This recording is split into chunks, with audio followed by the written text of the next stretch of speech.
that person who's standing there and saying, yes, that person's in the courtroom, and that's them over there.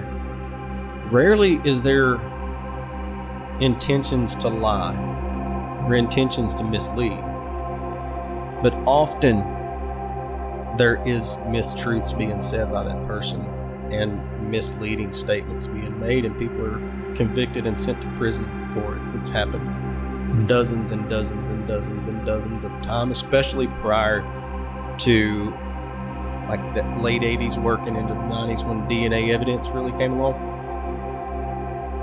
But I want to talk about the memory, because that's where it lies. Even things you think about where you were at 9/11 or what you were doing, there's going to be some things that are malleable there because of the way your brain's put together. The more you tell that story, and the more you try to assume, oh, I can't remember if it was my mom or my sister I was talking to, over the years, you'll remember. Your brain will fill information where it lacks information. And the more you tell that story, the more sure you will become of it. Man, that's downright mindful. We hold these truths to be self-evident, that all men are created equal. Did we just become best friends? Yep! We don't make mistakes. We have happy accidents. Mr. Gorbachev, tear down this wall. I don't need backups. I'm going to Harvard. Remember these words. If it doesn't fit, you must acquit. Do or do not. There is no try. I still have a dream. Welcome to Downright Mindful, a meeting place where we explore meaning, seek connections, and examine the relationships between people, events, and the ideas that shape our world. Hosted by me, Matt Paris, my friend and colleague Paul Sawswell, each episode will dive into thoughtful conversations that spark reflection and curiosity. Thanks for joining us. Now let's get right down to it. Y'all ready? Yeah, man. Whenever you Parking lot, baby. We're going to say it every week. Parking lot. Let's do it. Tell us when you hit record. Man, it's already happened. I've learned through the multiple weeks that I just need to hit record. That's good stuff. And not tell y'all, so we can just start the conversation. And you're not worried about like, all right, now we're on. Yeah. Now we're not. Now we're just on. When did you start recording? About 25 seconds ago. Oh, okay. So it's not been the whole time. Like, but did you hear me beating on the door? Okay. No, we didn't have that. That's good. Good to be back in here with you guys. Highlight of my week. Yeah, man. I've got to where I really look forward to sitting down here and talking through some stuff. So, I want to take you back to a couple conversations ago. You told us about your high school experience at the end of high school and some of your Lee University story. And I asked you a question. I asked you a question toward the end of that conversation in reference to the bombing of the federal building in Oklahoma City. Mm-hmm.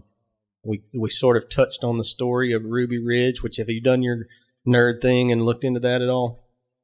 No. Not yet. It's teachers in October, man. It's wild. We're busy. I get it. Well, I felt like you educated us. Oh, okay. Because if you go back to that episode, you probably said, well, I won't get into this right now. And then you went for about 3 minutes. Yeah, but there's so much there. Of course there is.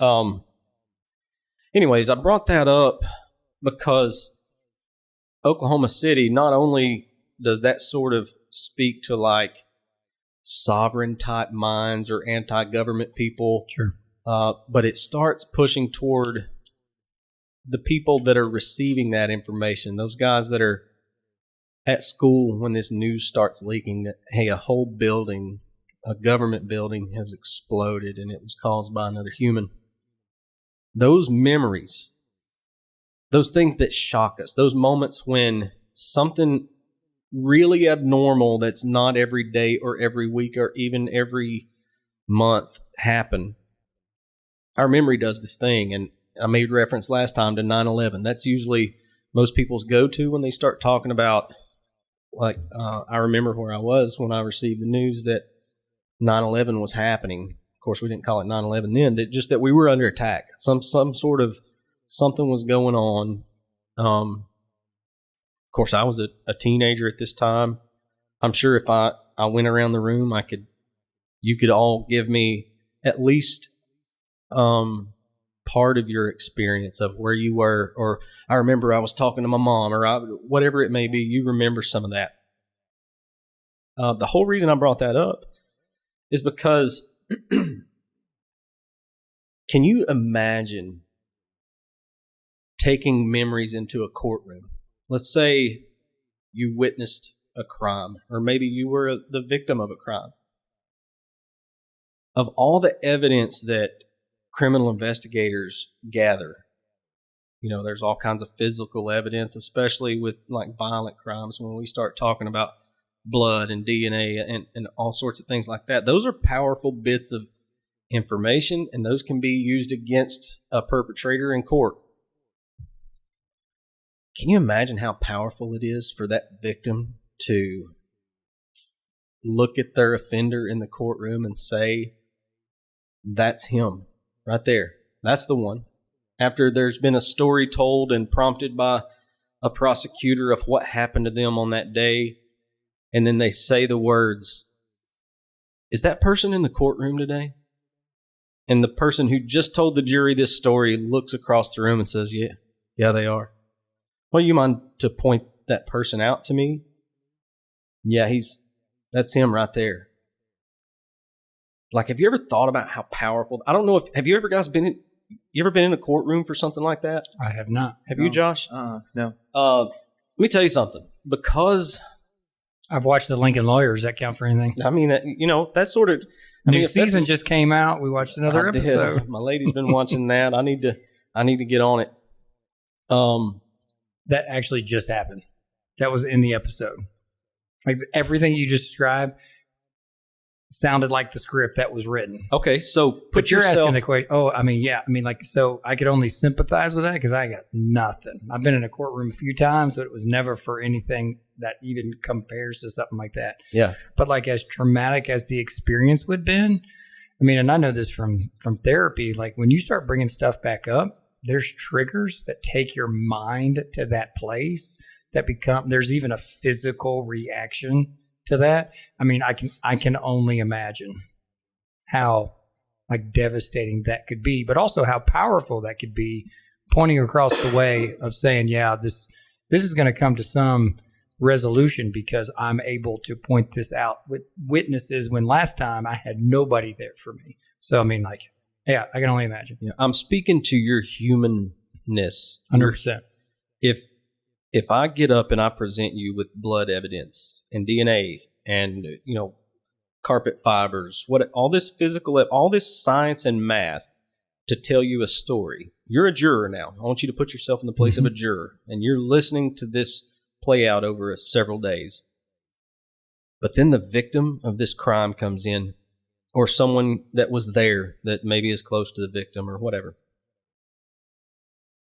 And they stand and they say, yes, that person's in the courtroom. Okay, could you point them out? And they say, there they are. What is that? If you could just take yourself and put yourself in that seat and talk to me, you personally, Paul Salzville. No lies, no tricks, no nothing, just what I've given you so far. What is powerful to you at this moment as a juror? I mean, it's the emotional response. I mean, you got my spidey senses tingling because I know this is set up because I've had a social psychology class and we have talked about the personal testimony of how it can give that, oh my word, this must be true feeling. But then when we get deeper into this, which I know this is where you're going, you're setting me up. But as a juror, I want that victim to have some sort of restitution. And if that person can be identified in the room, let's do something about it right now. But I have this feeling that you're going to take this thing apart. Listen, I'm not. Yes, you are. You're setting me up. I'm not setting you up. I have no intentions to cause you any harm. But I will give you my most honest answer is like, yeah, like I'm even an emotional person. So I'm going to respond emotionally. Yeah. Probably because they're physically shaking or they have gone like stone cold trying to repress it all. I can't believe I have to talk about this again, but I have to be here and I have to give this testimony. So yeah, I mean, I could, again, I'm wearing this phrase out, but I can only imagine not only being on the stand, but being a juror. And now I have to make a decision with all of this emotion stirred in there as well. That'd be tough to navigate. Yeah.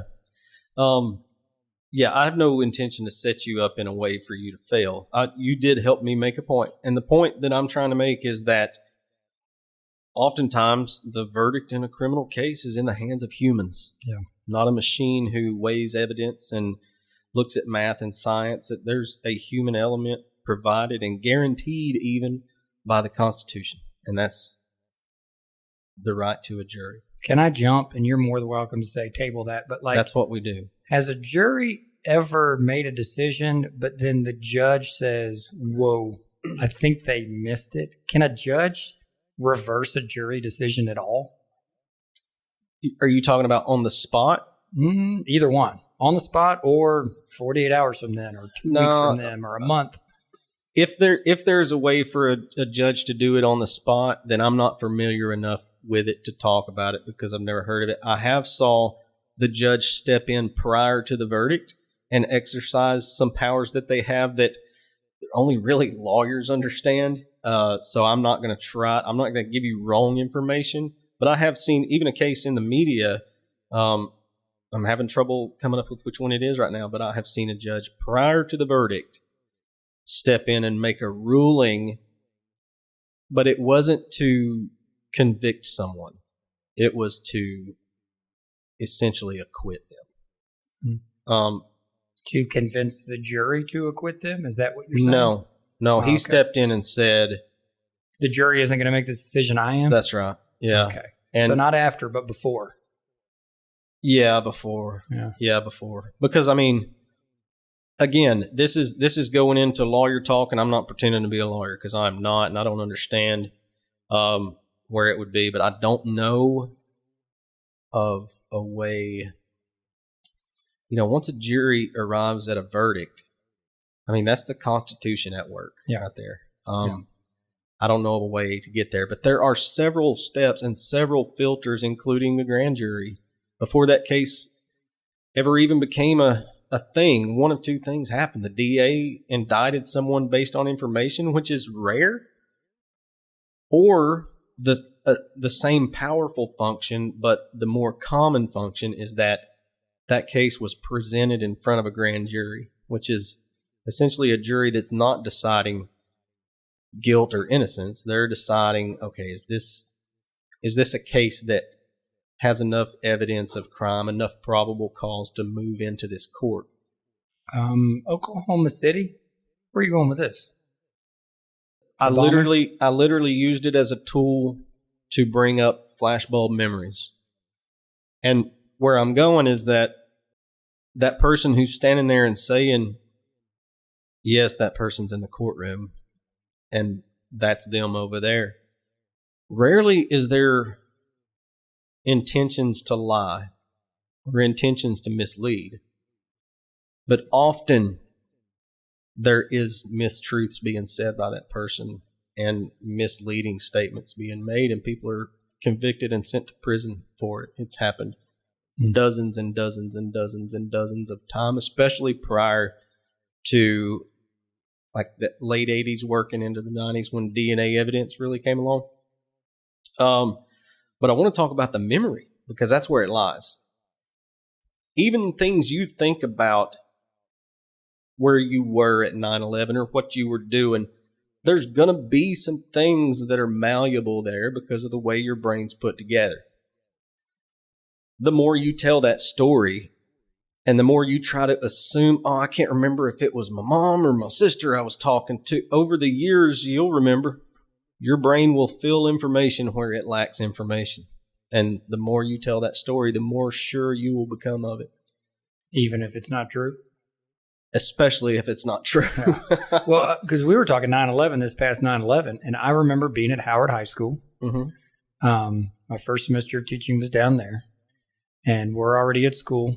First plane hits. We're in planning. Someone turns the TV on. We watch the second plane live. I call Sarah. She was teaching at Arnold. But we were retelling that story, and my mom said, yeah, I remember. Yeah, you called us. I had no recollection whatsoever.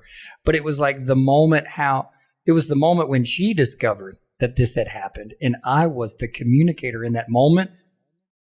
And my mom is probably going to listen to this and be like, huh, he didn't say that, because I didn't respond. I just kept listening to her a few weeks ago. Yeah. But she was like, yeah, you were the one who told us. You called us. And I thought, that's believable, but I don't remember it. But now that when I tell the story, I'll say, yeah, I called my wife. I called my parents, because they probably don't know.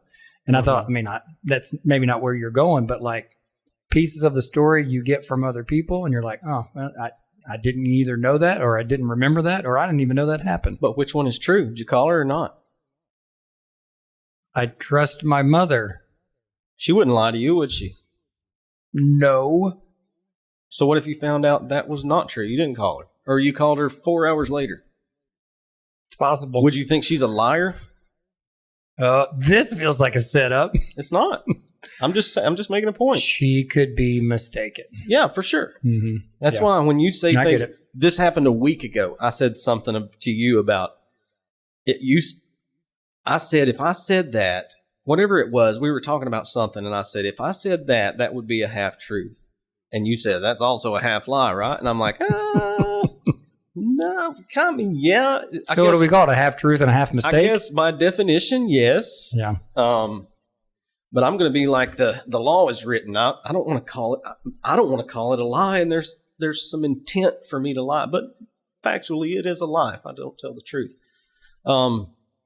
There's a study that I show to students all the time, and I would cite the study. I don't have it in front of me. I should have been a better prep, but I didn't know I was going to bring this up. This study took a focus group, and they spent, I think it was 5 days in this study. They housed them, they fed them, they had activities for them, whatever.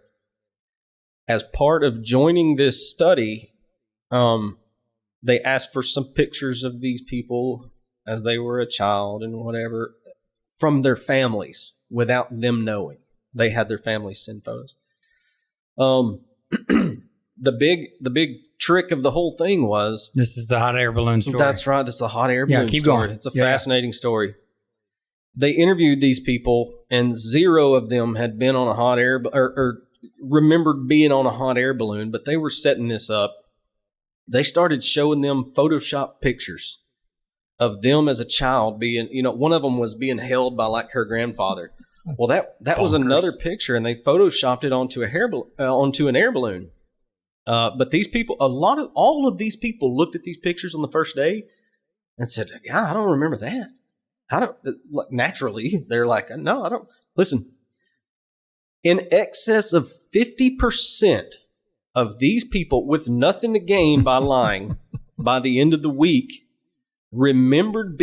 One told the story of, "I can see the ramp going up to I can smell the popcorn," like things that.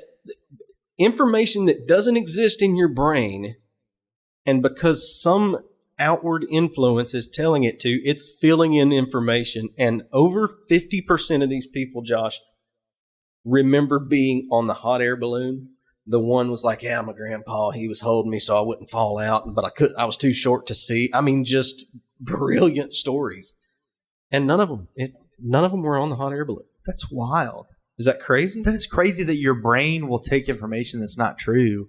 And if you're told enough things and you see enough things of it that convince you that you were there, but you weren't. That's wild. Yeah. There's another story. Hold on. Yeah. But don't you think it's pulling from somewhere in your brain? Like there is some story that my grandpa was holding me. There is some story where I could smell the popcorn. There was some story where there was a ramp and I got on that ramp.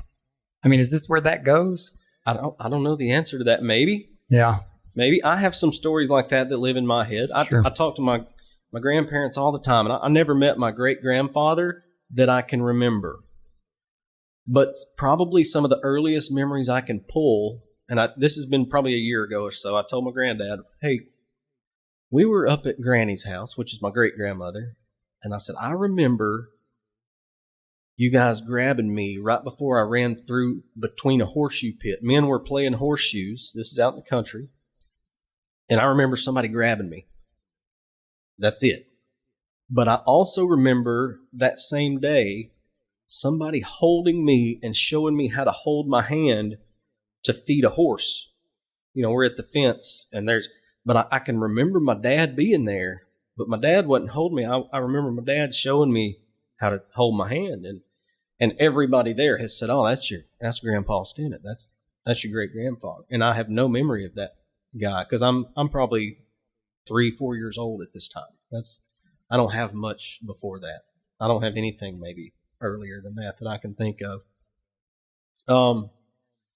Anyways, I kind of rabbit trailed there, but I get what you're saying. No, I'm going to ask Josh to look something up for me so I can keep my attention 100% on you. For sure. When does the human brain start to store long-term memory? Now, I want him to find a source so we can have something on here, but I just read something. That. I'm reading every day, and right now I just can't recall what I was reading. But most likely it's going to say 5 years old. And for those folks who say they have a 4-year-old memory or a 3-year-old memory, most likely they do not. Most likely they have someone who has reinforced that story so many times that they now tell that story as if they remember it, but yet the brain can't or hasn't developed yet to be able to do that. But I mean, I've got some stories in my head at 4 or 5, but are they just because my dad told me that he, taught me math with toothpicks at the kitchen table at the house at 365 Bernard Drive? Or do I really remember that? Because I remember that house and I remember that kitchen table and I remember some toothpicks because we kept doing stuff like that. But the first story he tells, is that what I remember? Or do I just remember past things, but it's more sentimental to tell the first occasion? You know what I'm saying? Yeah. And even as you talk, I'm sitting here trying to examine my mind. Okay, the way that I remember presenting this story is just like, hey, guys, I got this memory, and I don't know but did that memory come from someone else telling me? I'm open to that. Listen, the things we're going to talk about today, I'm open to anything, okay? I'm looking for answers here. I got a feeling you're about to take us to the court, and it really does. In my relationships that are meaningful and that are pretty loving and forgiving, I can call it a half-truth combined with a half-mistake. Mm-hmm. But I have this feeling that when we get in the court of law, a half-truth is a half-lie. Whether it's intentional or not, you're going to teach me about that. But Josh, did you find anything by chance? I did. I took a picture of it because I'm still kind of looking a little bit. But what I found says, based off the Harvard Gazette, part of it talks about that it says at 9 months, the human brain is too immature to firmly register experiences, while at 17 to 21 months, it has developed enough to record and retrieve memories of a single distinctive experience. So recognize faces, recognize that is a ball, recognize because communication starts. But what about that long-term memory? You haven't found anything yet? No, I'm still looking at that. It still goes back to this those months that you're alive. Okay.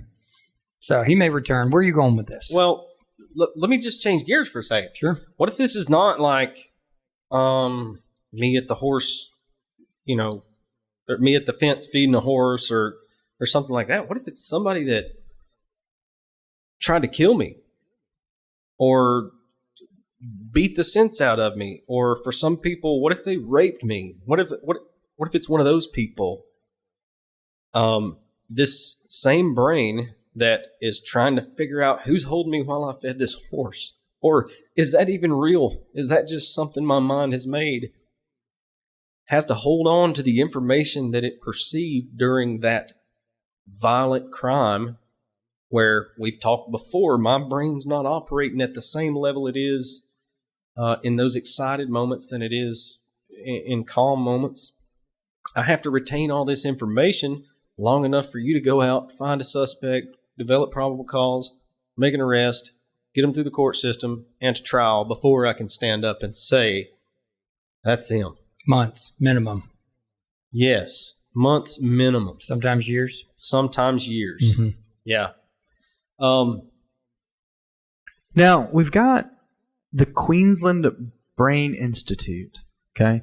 It says adults rarely remember events from before the age of 3 and have patchy memories when it comes to things that have happened to them between the ages of 3 and 7. It's a phenomenon known as the infantile amnesia. So maybe, and I'll still keep researching as y'all talk. So maybe around 7, you really can have some strong connections, but you remember like faces or certain things or toys or certain things that really stand out. So maybe after 7, it's really sticks. Let's go on the list. You ever put a 7-year-old on the stand? Is that a thing?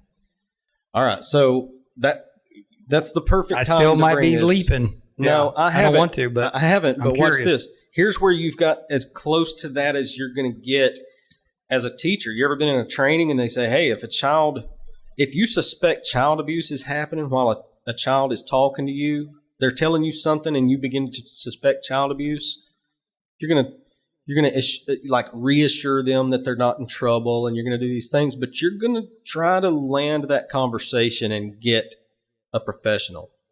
You ever heard this concept? Sure. I mean, I've been in that moment, especially with middle schoolers back when I was there. So at middle school, if somebody reported a child that was child abuse and reports started happening, did you go back and interview that kid? Are you telling me they told me something, then I told someone else, and then I returned back to the kid? What would the procedure be if a child came to you and said, hey, my dad is sexually assaulting me, or he's beating me with a stick, or Sure. I mean, what's the procedure there? The law of the land. So I'm going to first tell a counselor. I'm going to tell a administrator, but we're going to have to call DCS, and I'm going to have to be the person that makes that phone call to give the information that the kid said. But an administrator or a counselor is also going to be right by my side. But then from there, are they interviewing this kid? Hey, we suspect child abuse now. Let's go interview the kid. Oh, I don't know. I mean, I don't know what happens after that. No, it's not going to, if it's happening, you need to kindly, as an adult, say, hey, let's just tell them everything's going to be okay. Thank you for sharing. You know, we're good. But get them away from that story until help gets there. Because what's going to happen is, most of the time it's harmless and you're okay. But every once in a while, there's that kid who's literally being raped at home. And they're telling a story. And we know that every time they tell that story, it's traumatic for them, first of all. Second of all, their memory's a lot like our memory. That story is there's things about that story that's going to change. So you're literally protecting that child, and you're protecting evidence by saying, let's not make this kid tell this story. You suspected the child abuse. You have contacted DCS. DCS is going to come, and a lot of times they contact law enforcement beforehand. If they don't, they'll contact law enforcement when they need to. And even DCS, even the police are going to say, hey, thank you for sharing with us. You're okay. You're not in trouble. This is not your fault. But they're going to stop asking questions about what's going on. This is what you're trained to do? Yes. Yeah. It's what you're required by law to do. Okay. Yeah. And the reason they're doing that is because they're going to pair this child with what's called a forensic interviewer for juveniles. And this is someone who has spent their life studying people and sex crimes and children. And they just have this. These people are a dime a dozen, man. And they're brilliant. What they're going to do is they're going to take this child for a forensic interview. A dime a dozen makes that sound like there's a lot of them out there. No, I said that wrong. These people are a diamond. No, I don't know. A diamond in the rough. There's not a lot of them out there. There's not a lot. If you have this truly skilled in this, if you have this ability, you could find a job pretty well. But they're going to take this child into a comfortable environment, and a lot of times it looks like a playroom. I've had to go and witness things before and watch them through, either on camera or through double glass or whatever as law enforcement. And they're literally going to go in, and it's not even going to feel like an interview. There's going to be times that they don't have to ask a lot of questions. They know how to put that child into a comfortable place. And a lot of times when they put them in that, now I'm not going to sit here and pretend like I know their process, because I don't. Sure. It's wild, and It's awesome, but it creates a space where that child gives the most honest account that they can give of what's going on. And they do it in as least traumatic a way as possible. But that's why, because you'll hear that come up in conversation from time to time as an educator. Somebody will come into a training and say, hey, if someone is reporting child abuse, don't just keep talking to them about it. Kind of peacefully land that, ensure them that it's okay, it's not your fault, I'm glad, you can always talk to me, things like that. Never go, you know what, I don't remember what they told me, let's sit them down again, and never. Yeah, and I've heard that. I've gone through plenty of those trainings that it's just like, all right, document and call DCS, but don't really ask for the conversation. Like if they tell you things, that's one thing, but not to continue that conversation, not to continue to ask questions. Yeah, but that's why they're protecting the child and they're protecting evidence essentially. Now, I spend a lot more time on that than I wanted to. Okay, but hold on, because my history mind just got curious. Okay. Because we live in 2024, and sometimes we take things for granted that's been in place. I've been teaching for 23 years. That sounds like a familiar process. Yeah. But who, when, what situation, where were we when people discovered, hey, this is a thing?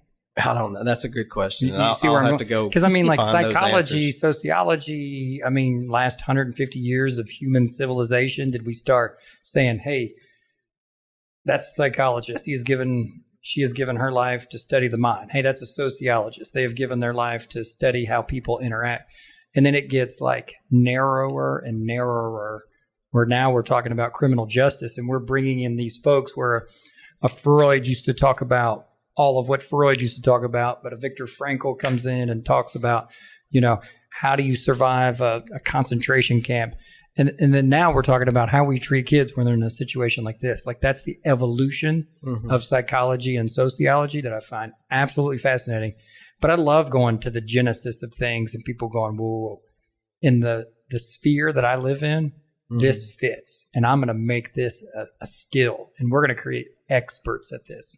And they're not going to be a dime a dozen.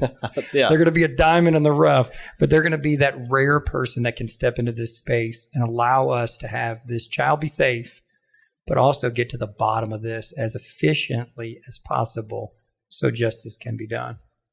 You don't know that answer, but that would be interesting for us. That's kind of fun. That's where the nerd blood comes in, and we go and we find those things. Hey, I want to get to two stories real quick, and I'm going to tell the short versions of them. I want to bring up a name, Ronald Cotton. Have you heard this name? No. Ronald Cotton did 12 years in prison for rape. A rape that he did not commit. He wasn't present. He wasn't even on the scene. That had nothing to do with it. Now, we know that in hindsight. Have we told you before about Malcolm Gladwell? Has this name come up? I think it has, yes. Well, Malcolm Gladwell in his book Outliers presents the idea, and maybe you'll remember this chapter if you read it. He says that you can't crash a plane with one mistake. It usually takes a series of several mistakes to crash a plane. Well, I'm not going to say a criminal investigation is exactly the same, but it's kind of the same.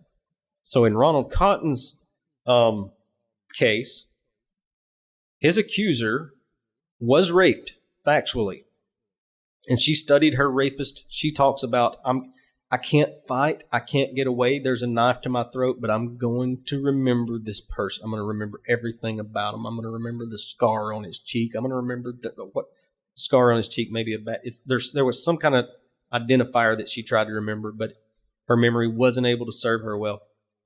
But there was some influences. And it's got all to do with photo lineups. A photo lineup is a thing where they take someone they may suspect, the police do, and they put it with pictures of similar people, and they present it to a victim of a crime, and they're asking, is it one of these people? Now, you saw it maybe on TV back in the day of an actual lineup. It's very Usual Suspects, of course. Yeah, it's very similar. Tell me you've seen that movie? No, back in the day? It's very similar. No, I don't remember that. Am I too young? Neither one of you have seen Usual Suspects? If I have, it's not stored in the long-term memory. Just go watch it for fun. All those people out there that have seen it, they're doing that same thing right now. All right, keep going. So listen, Ronald Cotton has a history, and he's in the community. He's not in the area at the time of the crime or none of those things, but he doesn't have an alibi. The problem is when the police come and interview him based on his criminal history and some whispers and this and that. You never know when someone's got a criminal informant telling them things, but something brought them to Ronald Cotton. I don't know what it was, but a lot of it was his criminal history and his vicinity to that neighborhood. Because he had a prior offense that was not rape, but it was some sort of sexual in nature, maybe a statutory crime or something like that. My memory's failing me on this. But when they went to him and they asked him, trying to establish an alibi, he lied to them, and it was out of fear and just common. Just he had some things going through his mind that he was just afraid and. He didn't want to get the wrong thing. So that's one mistake. Okay. That's how we start this plane crash. Another problem is the photo lineup was presented and there was a little bit of pressure. The pressure was Ronald Cotton's photo wasn't in it. I'm sorry. The rapist's photo wasn't in it. Ronald Cotton's photo was in it. And the person that presented this lineup gives account later on that the victim stood there and studied, and she even has gone on to say, I wanted to be right so bad. I had waited on this moment for years, and now here's these pictures. And she selects Ronald Cotton because he was the closest she could get, and she was starting to see him as her rapist. Now, I'm going to go ahead and spoil it for you here.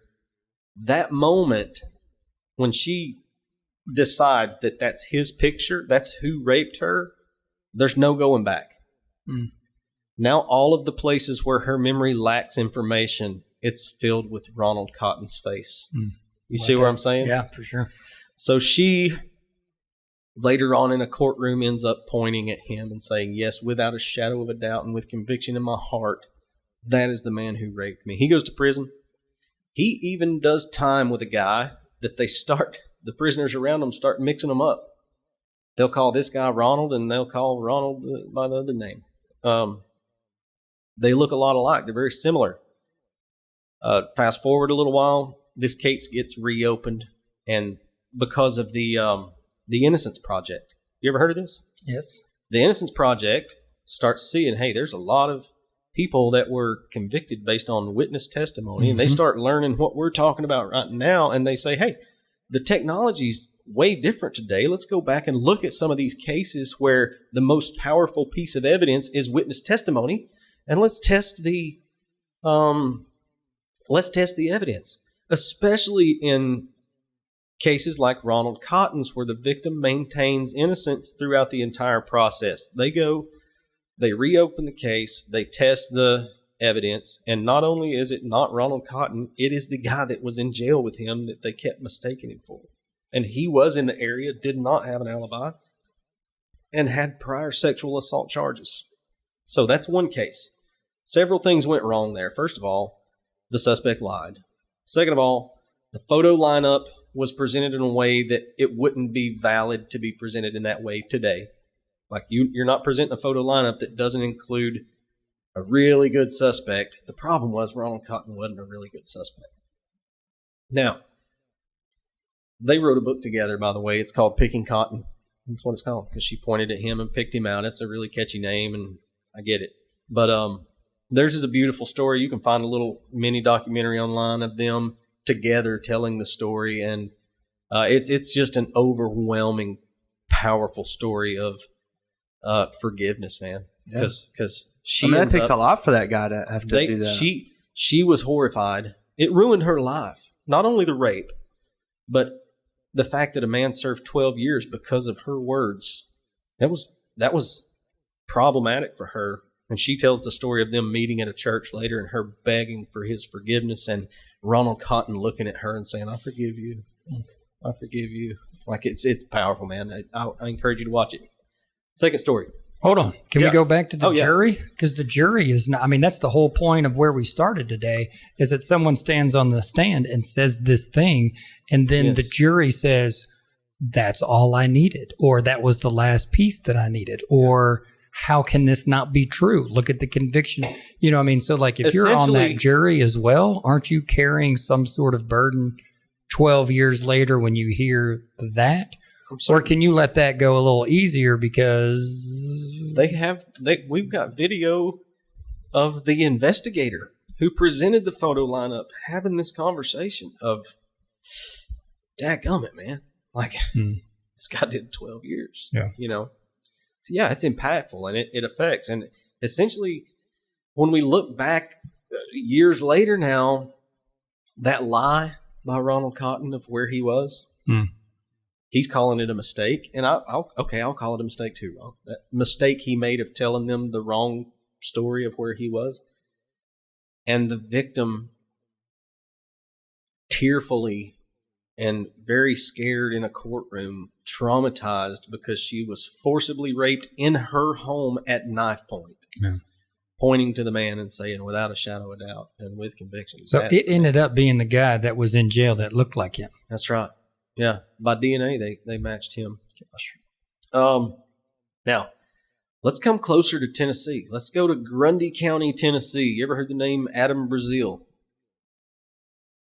Brazell. Bras, I believe. EEL. Maybe not. Keep going. All right. So Tracy City up on the plateau. Yeah. Pelham, Tennessee, I think is one of the places. Now, I don't know where he's at now because his story kind of exploded, but there was a time, and I missed my opportunity. There was a time someone reached out to me and said, hey, you want to talk to this guy? And I may seek that route again, but we'll see. I won't make any promises. But this guy... There's a podcast chair right there. Is that what you're talking about? Yeah. He's going to end up in this room? Well, I don't know. We'll see. This guy goes to prison for murder. You know how long? 12 years. I'm going to try to take I could talk about this for 2 hours probably. Long story short, there's a guy who ends up dead, okay? And he is killed, according to witness statements, by someone who has red hair, average build, slender male, and drives a gold car, okay? There are witnesses because, let's see, the victim's like girlfriend and her son end up in a fight with this dude. The boy wakes up and his mom's in a fight, and he helps her. This guy ends up running off, but he had just given a ride to someone else associate. I'm pretty sure it's the boyfriend or whatever. But anyways, he had came back without that guy because that guy's dead. Spoiler. The police arrive and they take a wallet off of the body for identification. They're trying to figure out who this is. That wallet never makes it to the courtroom. Never makes it to the grand jury. It actually makes it to the courtroom and the grand jury that the victim didn't have a wallet on him. Malcolm Gladwell. We just made a mistake. That's a big one. Okay, you got a dead body with no identification, and witnesses saying that guy carried cash on him all the time. What do you think? It's a robbery, right? Sure. Witnesses are saying this guy carries a wad of cash on him all the time. You find him dead, no wallet. It's very easy to start. Somebody robbed this guy. The boy and the mom who were in a squabble with this suspect give the account that this was a red-haired guy. The small town, God-fearing, just trying to do the best he can, sergeant who responded to the scene starts talking to his criminal informants, and this is his words, not mine. One of them told him, hey, I sung in the choir with a red-headed guy down at Pelham, which I believe is their school. And he also said there wasn't a lot of red-headed people in the area. And that's what brings them to Adam Brazeel's door, is that. That's it. You have red hair. That's it. Not only did Adam Braseel not know there was a murder, he didn't know the people, didn't associate with them, but he did drive a gold car, and that became problematic. Photo lineup also becomes a big deal in this. The sheriff at the time is trying to put together a photo lineup, and he has pictures all over his desk. And he allows the witnesses into his office while these pictures are out in plain sight. Before he's even planning on presenting it, Malcolm Gladwell, that's a big mistake. That's a big mistake, because we know what we learned from Ronald Cotton. When you're in doubt and you see pictures and you make a decision, unintentionally, your brain starts filling in information where information isn't. You start smelling the popcorn and seeing the ramp up to the hot air balloon. You understand what I mean? Mm-hmm. Yeah, like it has to be somebody from this picture. Like it can't be outside of that. Like they wouldn't show me pictures if it wasn't in this group almost. Yeah, that's right. There's a picture of the suspect on this table, and boy, that looks like him. The problem with this one is it's been reported now that there was only one redheaded person in the pictures. How problematic is that? That's the guy. That's huge. I mean, yeah. That picture just replaced every faceless memory in these witnesses' brain. And we know that. Adam Braseel ends up going to prison for a long time. Later on, it's just, he had a long road. At 8 years, a judge who's been vocal about this, they're on a podcast, a judge on a podcast talking about this. A judge calls and they call and get a hold of this guy, and they don't call him. They go through the process, but he sees his case and he gets him a new trial. Releases him from prison. Hey, go home and start preparing for trial. We're going to give him a new trial.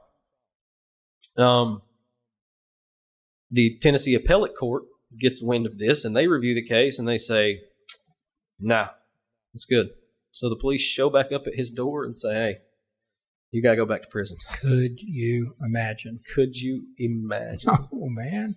Adam Braseel tells a beautiful story on This Is Criminal podcast of, he said, man, I'll be honest with you, when I got out of prison during that time, we got stuck in traffic, or our McDonald's order would be wrong. And he said, I just remember being so thankful to be stuck in traffic and so thankful that I had the opportunity to get the wrong McDonald's order, which that's a side conversation.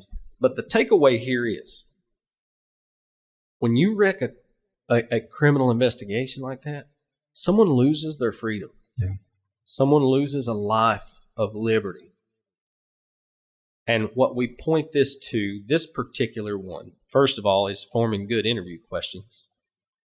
Second of all, is presenting photo lineups, which now in several states, there's constitutional requirements for a double-blind method to present a photo lineup. And what that means is, if I have a case and I have put together a photo lineup, I know who the suspect is. I'm going to come down the hall to my friend and detective, Paul Salzwell, and say, hey, you take this case and present it to Josh. He's one of the witnesses. That's it. Paul's not going to ask me any questions. He's not going to try to find out anything. He don't know who the suspect is. He don't know, oftentimes, what any of the details of the case. So you walk into that photo lineup presentation and you're blind. You don't know any of the people in the pictures. And the person presenting it to you don't know any of the pictures, because studies have shown he could nonchalantly and accidentally give you cues, even if he didn't intend to. It's just, when you add humans to an investigation like this, that can happen. Now, this is how I started at Oklahoma City. Do you remember where you were when the federal building was bombed? It's a big old circle you just made. I wanted to get you to the place of photo lineups are a big deal, and DNA evidence is a thing now. It's a big deal. But that human element, physical evidence is powerful, man. When I can provide circumstantial evidence to back up or corroborate the story that I'm trying to tell you as a prosecutor in a courtroom, it's powerful. And it's more consistent than that human element. Okay, pause. Yeah. the difference between a photo lineup and a human lineup? Well, first of all, now we have the capability to do a photo lineup easily. And imagine if I went out in the street right now and tried to find 7 dudes that look like you. You know what I mean? It's tough. It's not hard for me when I have a database of mug shots and I can specify some search fields and say 6 feet tall, brown hair, goatee, glass. You know what I'm saying? That computer's going to pull people who meet all of those requirements. And now I'm getting closer to, there's never going to be a perfect lineup, but I'm getting closer because let's say you're the victim of a crime and it happened by a 6'1" guy that's 215, has brown hair and a long goatee. What if I can't find 8 of those guys right now? You know what I mean? One of the guys has red hair, one of them's short, one of them's got a big fat belly. Hey, if I accidentally bring in an Adam Braseel into my lineup, who's the only one with red hair. I know. My brain wants to say that a live lineup is more effective than a photo lineup. No, it's more problematic. It's way more problematic. It's problematic because it's difficult to find 8 people that look alike. Yeah. So will you humor me and say, all right, I just found 8 people that look alike. Now is it more effective? Because no, there is this, you said human element. There are now humans in the room rather than just photos. All right. Let's say your rapist walked with a limp and you go find 8 guys that look alike, but only one of them walked with a limp. Well, he's guilty then. And none of them are the right person. Did I get it right? Is that how that works? Yeah. None just of find me someone limping. None of them are the right person, but hey, there's a guy walking with a limp. You see what I mean? Yeah, I do. That's why photos are just, we can see. You're only getting like you're only getting one viewpoint of the picture versus like a real person. You're seeing their whole body, their whole interaction, I guess. Well, you're just introducing so much more information that you could mess up. The crime that I witnessed, I could only see the profile of this dude. And so as I see him walk in, even if you show me a face shot from the front, that's not even what I saw. But I know what I saw. Well, all right, then a lineup's not going to be one of the things we do. Oh, okay, yeah, you got me. Yeah, we're gonna use other ways to get this done, hopefully, because give me 2 other ways then. That's another thing about a photo lineup is, you're encouraging, you're setting up a witness testimony for a jury trial, and I've already said, while I love that, and I'm of the old school that wants that jury trial to happen, and I want that powerful moment where my victim says, yes, they're in the courtroom, and there they are. I also don't want to be the guy that presented Ronald Cotton the photo lineup, and 12 years from now I have to face the fact that I put somebody in prison and away from their family, and that's on me. I can't wash that off. All right, so I need 2 more ways that we process this information before we get to trial. Process? How do I avoid a photo lineup? No. Okay, so there's the photo lineup, but you just said it may not be sufficient. So what's the other process of? Well, it's traditional. I find evidence that leads to a suspect, like a real suspect. Now, that's often happened and should be happening. Yeah, I hope so. Before I get to listen, by the time I present a photo lineup to somebody, we've already done some things. I have so much damning evidence that it's undeniable. Because that's the only reason why I would put a suspect in the lineup. That's right. Okay. That's right. Sure. Yeah, I'm just looking to show, I'm really looking to show the court that not only do I have them on the scene, I have their blood on the scene, I've tested this scene, whatever it is, but I presented 6 photographs to my victim of people who all met the same looks, and they pointed at this person's picture. Is this connecting to Timothy McVeigh? Because I don't... No, I just used Timothy McVeigh to get to flashbulb memory. Oh, okay. Yeah, but Timothy McVeigh, that's a cool story. That's a whole other episode. Was that an easy one, though? Finding that guy? Yeah, kind of. Yeah, I mean, he had no intention to hide, really. Yeah. Not like the Unabomber. Yeah, you just stole where I was going with that. Yep. My buddy... they invented a whole new science with him. Forensic linguistics, like that's I'm not going to say they invented it, but they brought it to the forefront. I can tell who taking his writings from his life, the papers that he created, the brilliance of how he articulated, like they use that kind of stuff to find this guy. Is that what you're saying? Absolutely. Or to convict this guy, I guess is a better way to say it. Absolutely. Yeah. There was patterns in his writing, and it didn't matter if he typed it or wrote it with a pen or he has an identity. He has a fingerprint as a writer. So do you. So do I. Yeah. Every poet does. Every lyricist does. It's funny when you bring that. So that's kind of what we were saying earlier, how you bring this thing into the criminal world, because now I can bring justice because of some expertise from another area. Yeah, I find that fascinating. There's a pretty good podcast. I think it's called the Unabomber Project, Unabomb, something. But my neighbor, Tony, used to drive a truck up, is it Montana or Wyoming? Where was that fella? Where was he in his cabin? I want to say Montana. I don't know. He drove the same road, and kept picking a guy up. Kept picking a guy. Hey, man, you need anything? Newspapers and batteries. Tony kept getting him newspapers and batteries. Yeah. And then when this all went down and his face got up there, he called the FBI and said, yeah, I used to pick this guy up on a pretty regular. And I used to get him newspapers and batteries. Yeah. Wow. Yeah, crazy, huh? That's awesome. That's wild. Yeah. Yeah. But yeah, man, that's all I got. I wanted to make that tie in for you because I said I would, and that's just a cool topic, man. The brain is a beautiful thing.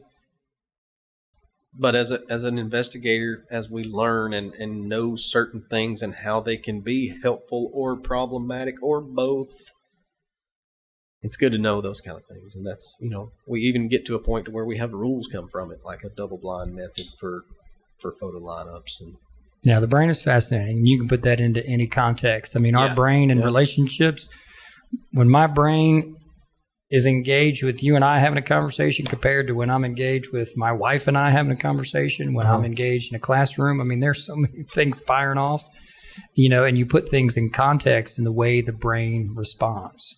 I mean, you get in a therapy session and now you're drawing things out from things that have been repressed, and now your brain now becomes aware of it, and now you have this response that just awakens things and it lingers.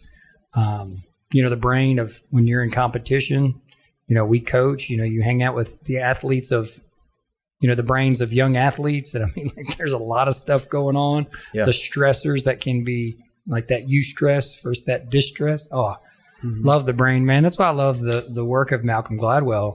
It seems he doesn't do a lot of original work. He takes a whole lot of other people's works. Yeah. And he does the hard work for us to synthesize that and to read his stuff, man. I mean, it's really cool. And that your crash in the plane analogy, I mean, that could fit for a lot of things. Like, it's never just one. It's probably not two. But when you get into 3, 4, 5 mistakes, yeah, that's a catastrophe waiting to happen. Sure. The brain.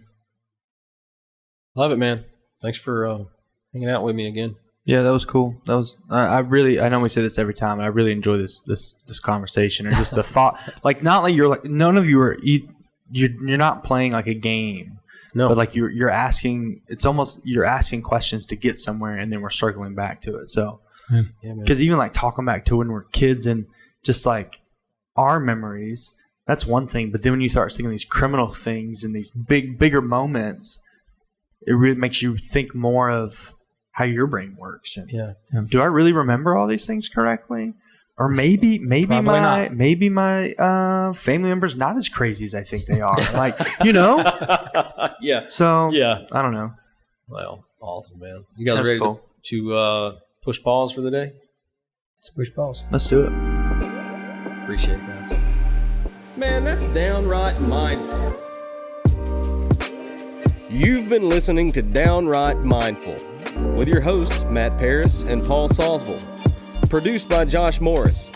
Intro and outro production by Derek Kinsey.